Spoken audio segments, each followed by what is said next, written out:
चलिए आज फिर से आप सभी विद्यार्थियों को वेक्टर अलजेब्रा के लेक्चर 23 में स्वागत है, हार्दिक अभिनंदन है। आज फिर हम लोग कुछ सीखते हैं, सिखाते हैं और सीखने और सिखाने का कार्य बखूबी निभाते हैं।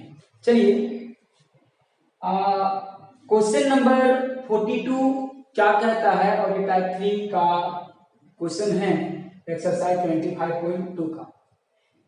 42 में क्वेश्चन कहता है let vector a equal to i plus 2j and b equal to 2i plus j। Is it clear? दो क्वेश्चन अराइज किए गए हैं। पहला क्वेश्चन है कि is magnitude of vector a equal to magnitude of vector b।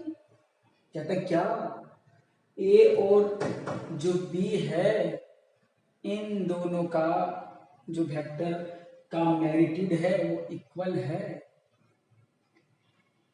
इसको निकालना है। जवाब होगा एस से नो में, जब तक हम बना नहीं लेते हैं। दूसरा are the vectors A and B are equal. कहते हैं वेक्टर ए और बी इक्वल है। क्वेश्चन में यहाँ पर इसलिए ऐसा दिया गया कि आपके अंदर छोटी सी छोटी जो गलतियां होंगी इस क्वेश्चन में सुधारने का मौका दिया गया है। यहाँ आप देखेंगे कि वेक्टर ए और वेक्टर बी दोनों का मैग्नीट्यूड बराबर है, और यहां आप देखेंगे, अभी हम सोल्व करेंगे इसको, कि वेक्टर ए और बी बराबर नहीं है। इसका मतलब हो गया कि मैग्नीट्यूड बराबर हो तो वेक्टर बराबर हो भी सकता है, नहीं भी हो सकता है, क्योंकि इक्वल वेक्टर में हम लोग क्या सीखे थे, मैग्नीट्यूड इक्वल होने के साथ साथ डायरेक्शन भी इक्वल होना चाहिए। ठीक, तो चलिए हम उसको बनाते हैं पहला क्वेश्चन। ठीक है, पहला सॉल्यूशन है, पहला का सॉल्यूशन है आगे। चूंकि गिवन क्या है, since vector A equal to क्या है i प्लस 2j बोला है। क्वेश्चन के अकॉर्डिंग मेरे को इसका मैग्नीट्यूड चाहिए, तो मैग्नीट्यूड कैसे निकालते हैं, i का कोएफिशिएंट का स्क्वायर, i का कोएफिशिएंट का स्क्वायर कितना है, i कितना है 1 का स्क्वायर, j का कोएफिशिएंट का स्क्वायर 2, 2 2 जा 4 1 क्या मिलेगा 5 मिलेगा। तो अंडर रूट 5 मिलेगा। ये इम्परफेक्ट है इसलिए रूट 5 छोड़ देंगे, इसको मैं इक्वेशन 1 कह दूं। ठीक, चलिए आगे हम लोग क्या दिया गया है, वेक्टर बी दिया गया है, क्या है 2i प्लस j दिया गया है। देयरफॉर क्वेश्चन के अनुसार मुझे क्या चाहिए, मैग्नीट्यूड चाहिए। तो मैग्नीट्यूड हम लोगों ने क्या सीखा है, i के कोएफिशिएंट का स्क्वायर, j का कोएफिशिएंट का स्क्वायर के नहीं है तो कोई मतलब नहीं है, उससे के हो लिखना चाहो जीरो आएगा। और b हम लोग देखेंगे तो मेरा क्या मिलेगा, √5 मिलेगा। अब इक्वेशन 1 और 2, अब इक्वेशन 1 और 2 को दोनों को कंपेयर कीजिए, ये भी √5 है, ये भी √5 है, इसकी भी लेंथ है √5, इसकी भी लेंथ है √5, इसका मतलब दोनों का मैग्नीट्यूड क्या है, सेम है। तो फ्रॉम इक्वेशन 1 एंड 2 क्या मिला, magnitude of A equal to magnitude of B, magnitude of A equal to magnitude of B. ठीक, तो यहां पर पूछा था इज क्या है, तो वो जवाब देंगे yes. Magnitude of vector A equal to magnitude of vector B, ये हमारा आंसर हो गया पहले प्रश्न का। हाँ, अब दूसरे प्रश्न में क्या है वो हम लोग ध्यान से देखेंगे। दूसरा प्रश्न क्या है, are the vectors A and B are equal. तो हम आपको एक रिमार्क लिखते हैं, इस बात को आप ध्यान देंगे कि इक्वल होने के लिए क्या होना चाहिए। ठीक है, इसको मैं थ्योरी में बता चुका हूं लेकिन फिर से मैं लिख दे रहा हूं। यदि दो वेक्टर इक्वल होंगे, ठीक है, कंपोनेंट वेक्टर इक्वल होंगे यदि उनके साइन के साथ साथ कोएफिशिएंट इक्वल होगा, coefficient of i, coefficient of j, coefficient of k क्या होगा, इक्वल होगा। Vectors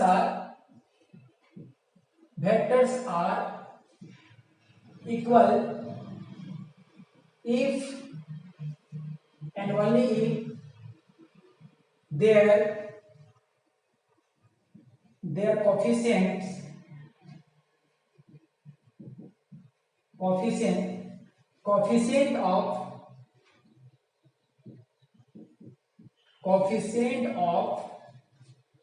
I, J and K are equal। इसका मतलब है कि दो या दो से ज्यादा वेक्टर हैं, two or more than three, two vectors होंगे, are equal if and only if their magnitude and directions are equal. ये तो डेफिनेशन वाली बातें हो गई। हाँ, लेकिन जब दो वेक्टर आपको कंपोनेंट वेक्टर दिखेंगे तो आप उसको कैसे पहचानोगे कि वेक्टर इक्वल है कि नहीं है।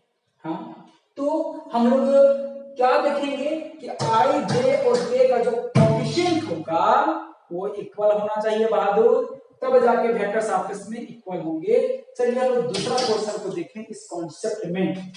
दूसरा क्वेश्चन हम लोग क्या कहता है, ध्यान दीजिए। सिंस हमारा क्या दिया गया है, वेक्टर a इक्वल टू दिया गया है i plus 2j and vector b क्या दिया गया है, वेक्टर b क्या दिया गया है 2i प्लस j।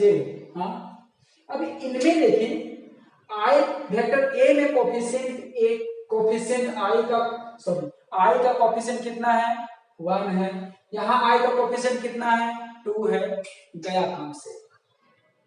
एक भी इक्वल ना हो तो भी इक्वल नहीं होगा। यहाँ j का कोफिशिएंट कितना है 2 है, j का कोफिशिएंट कितना है 1 है, गया काम से, यहाँ इक्वल नहीं होगा। तो हम लिख देंगे since coefficients of i, j and k of vectors a and b are unequal,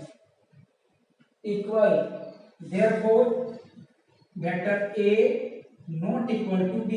आपको पूछा था are the vector A B equal, बोलेंगे ना, क्या बोलेंगे नो, therefore कह सकते हैं no vectors a and vector b are not equal।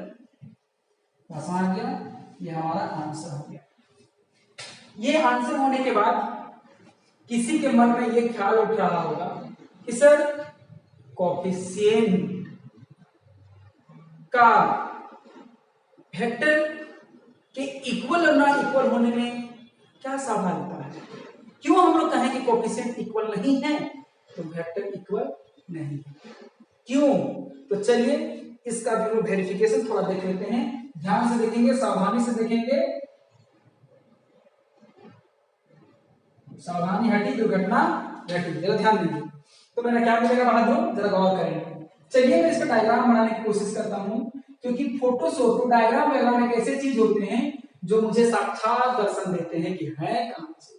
ठीक है, चलिए इसको मैं, ये एक्स एक्सिस है तो इधर आई होगा, ये वाई एक्सिस है, इधर आई वाले कोफिशिएंट होंगे, ये इधर जे वाले कोफिशिएंट होंगे, और ये हमारा एक्स है, वाई है और ये जे है, हाँ 0 है, ओरिजिन है। तो चलिए मैं यहाँ पर 1 लूं, यहाँ पर 2 लूं, फिर यहाँ 1 लूं, फिर यहाँ पर 2 लूं। ठीक है, चलिए ये हमारा 1 है बहादुर, ये हमारा 2 है बहादुर, ये 1 है और ये 2 है। सर दोनों को आपने पॉजिटिव क्यों लिया, कि मैंने देखा प्रश्न में कि सारे के सारे जो कोफिशिएंट है वो पॉजिटिव हैं। डायग्राम बनाएंगे, तो चलिए वेक्टर ए निकालते हैं। आई का कोफिशिएंट कितना है 1 है, चलिए 1 लिए। जे कोफिशिएंट कितना है 2 है, ये पॉइंट आएगा, ये मेरा कितना आएगा 1 2 आएगा नहीं। आई का कोफिशिएंट कितना है 1 है, जे का कोफिशिएंट कितना है 2 है। अब इसको ज्वाइन किया जाए,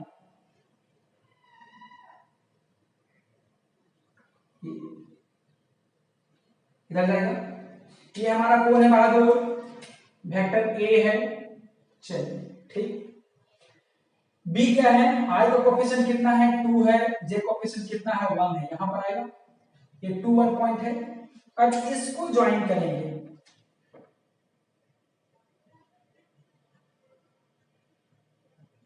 हाँ, और ये कौन है बी वेक्टर है बहादुर। अब आप देखेंगे कि ये दोनों का तो लेंथ सेम है, लेकिन डायरेक्शन किधर है, दोनों का सेम है क्या, वो उधर जाने का इधर जाने का, और जब इधर उधर जाने का तो वेक्टर बराबर नहीं होने का। तो यहां पर हम लोग इक्वल वेक्टर का क्या डेफिनेशन जानते हैं, लेंथ इक्वल होने का और डायरेक्शन भी इक्वल होने का, लेकिन यहाँ लेंथ तो इक्वल है लेकिन डायरेक्शन इक्वल नहीं है। So by diagram vector A not equal to vector B. I hope guys कि आपको अच्छे समझ में आ गया होगा कि कोफिशिएंट के इक्वल नहीं होने के कारण वेक्टर इक्वल क्यों नहीं होते हैं। Is it clear? तो इसको आप स्क्रीनशॉट ले लीजिए।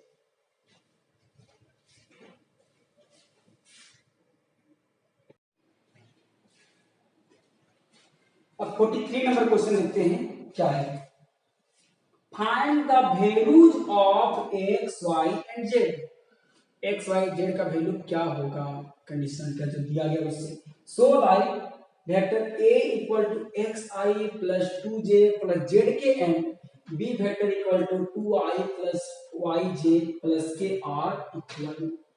कहता है कि ये वेक्टर ए और ये वेक्टर बी इक्वल हैं, तो बताइए x का वैल्यू क्या होगा, z का वैल्यू क्या होगा और y का वैल्यू क्या होगा।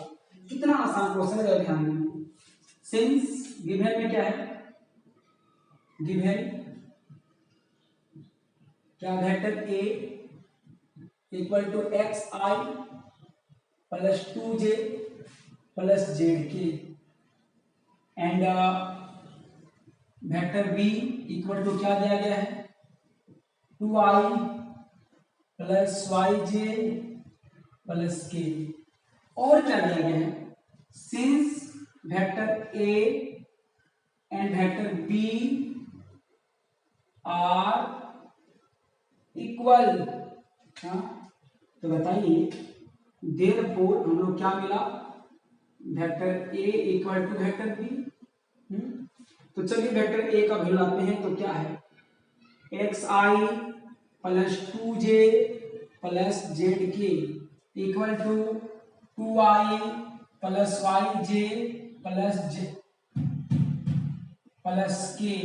हाँ, और अभी अभी हमने बतलाया था कि दो वेक्टर इक्वल कब होते हैं, जब उनकी कोफिशिएंट i का कोफिशिएंट इक्वल हो, j का कोफिशिएंट इक्वल हो और k का कोफिशिएंट इक्वल हो। तो देखिए i का कोफिशिएंट i के साथ इक्वेट करेंगे, j का कोफिशिएंट j के साथ इक्वेट करेंगे और j का कोफिशिएंट k का कोफिशिएंट k के साथ इक्वेट करेंगे। तो इसी बात को हम लिखते हैं कि equating the coefficient of similar term, समान टर्म के जो कोफिशिएंट होंगे उसको इक्वल करेंगे। Now equating coefficient of similar term.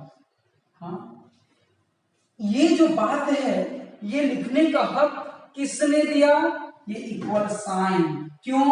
क्योंकि ये वेक्टर दोनों इक्वल हैं। अब हम लोग क्या करेंगे, तो जरा गौर से देखेंगे बहादुर। देयरफॉर x का वैल्यू देखिए, x i का कोफिशिएंट x, तो i का कोफिशिएंट 2 बता। देयरफॉर x इक्वल टू क्या मिला 2, y इक्वल टू क्या मिला, देखिए y इक्वल टू क्या मिला 2 एंड z इक्वल टू क्या मिला, z k का कोफिशिएंट z है, k कोफिशिएंट कुछ नहीं मतलब 1 है, तो क्या मिला 1 और ये हमारा आंसर हो गया।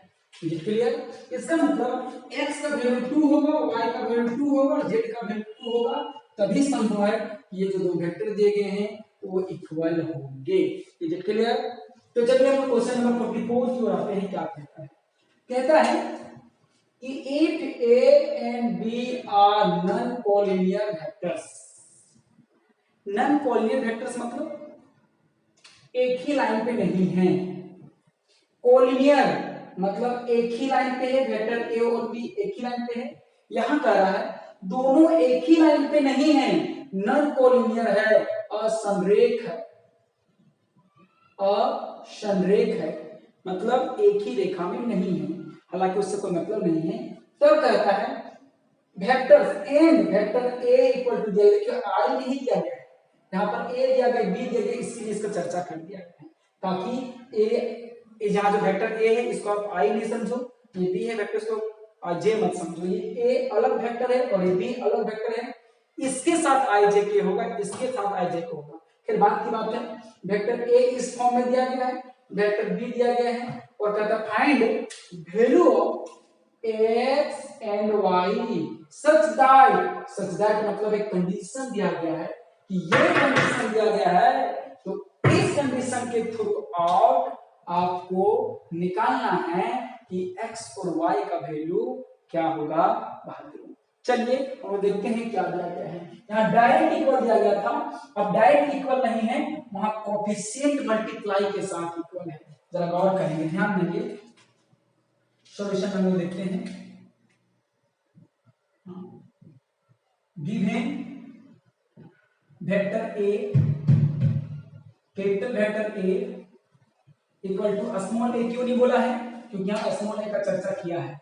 x plus 4y vector A plus 2x plus y plus 1 vector b and क्या है वेक्टर b इक्वल टू क्या है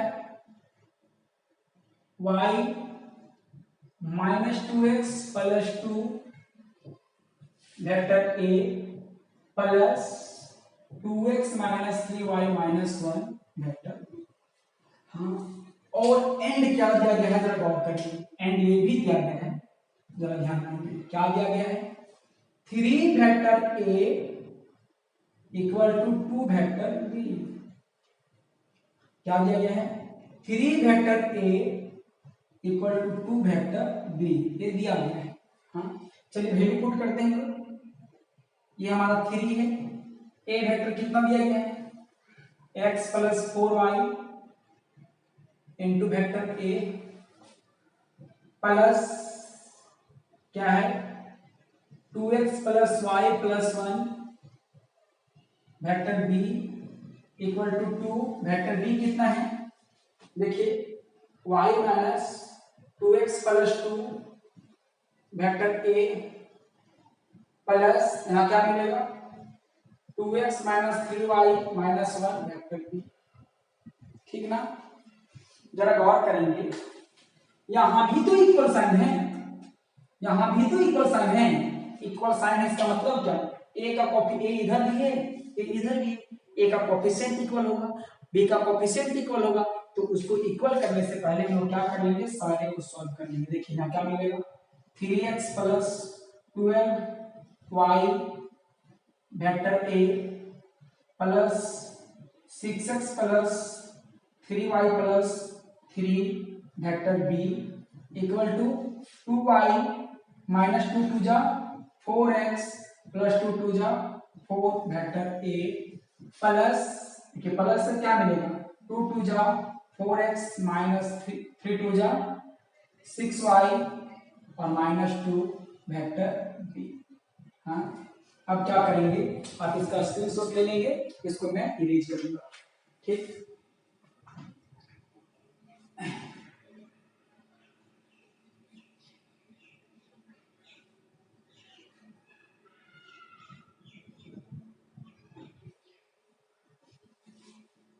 अब जैसा कि यहां a है, यहां भी a है, कोफिशिएंट इक्वेट होगा, यहां b है, यहां भी b है, इसका मतलब a का जो पूरा कोफिशिएंट इधर है उस पूरा कोफिशिएंट के इक्वल होगा, इधर b का जो कोफिशिएंट है उसकी कोफिशिएंट के इक्वल होगा। तो इसी बात को हम लोग क्या करते हैं, लिखते हैं now equating coefficient of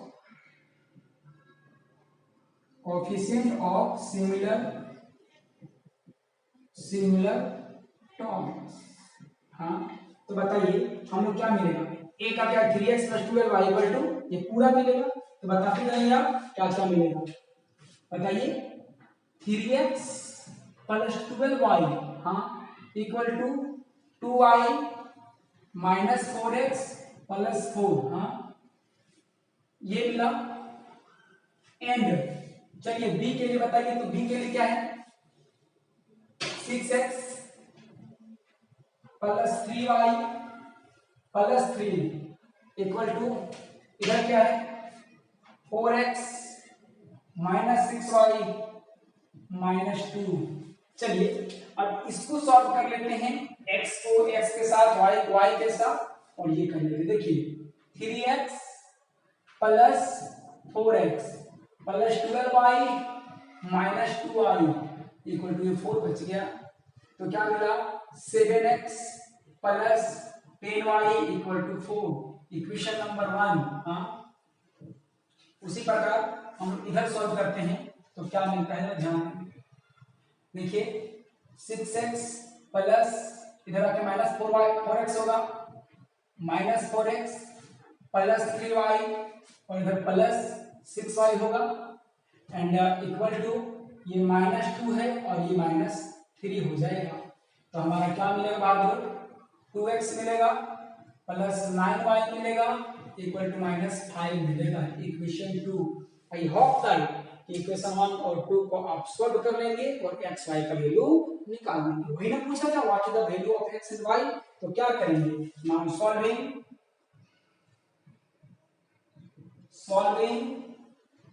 equation 1 and 2 and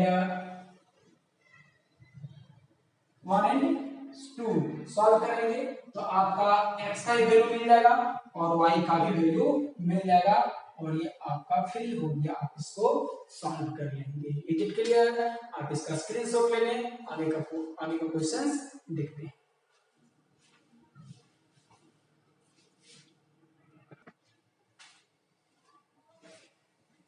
देखिए बाद में 46 नंबर क्वेश्चन क्या कहता है if a equal to xi plus 2j minus Z K and b equal to 3i minus 4j plus k are two equal vectors then find the value of x plus y plus z।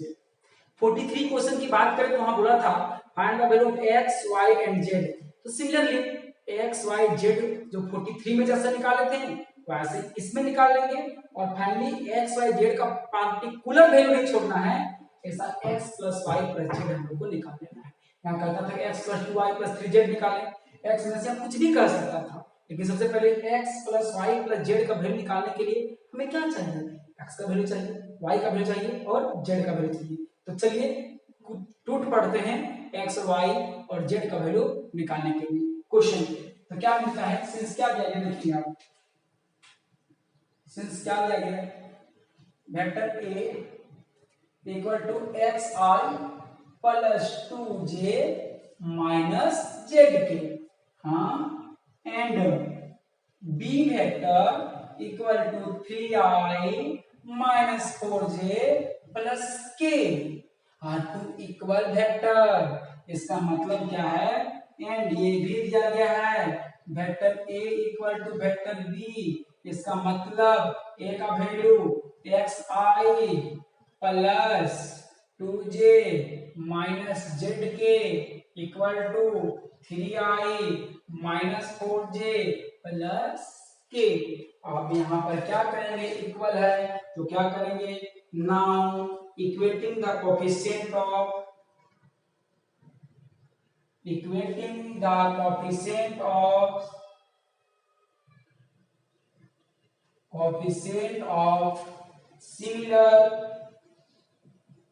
Similar terms. हाँ तो बताइए हमारा क्या मिलेगा x equal to 3। देखिए बहादुर में x का value 3 है, 2 का वैल्यू क्वेश्चन में कोई मिस्टेक है क्योंकि y कहीं दिख नहीं रहा है। आई होप दैट कि ये y है। हाँ तो हमको क्या मिलेगा ये 2 इक्वल y मिलेगा, ये y है और z दिया गया है देखिए और 2 इक्वल टू माइनस वाई और minus Z equal to minus.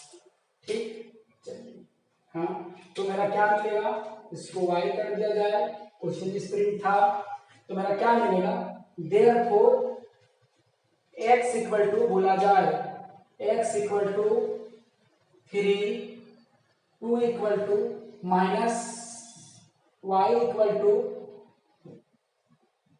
-2 तो बताइए y equal to -2 and z equal to क्या मिलेगा माइनस जेड इक्वल टू 1 तो z इक्वल टू -1 मिलेगा। हमें क्या फाइंड करना है बहादुर we have to find help find, क्या फाइंड करना है, x plus Y plus Z. चलिए x को ढूंढते हैं, कितना है 3 है, y को ढूंढते हैं -2, z को ढूंढते हैं -1, तो after solving we getting 0 answer. Is it clear? तो आज का लेक्चर यहीं तक रहेगा बहादुरों। अब हम नेक्स्ट लेक्चर में नेक्स्ट क्वेश्चन देखेंगे। धन्यवाद।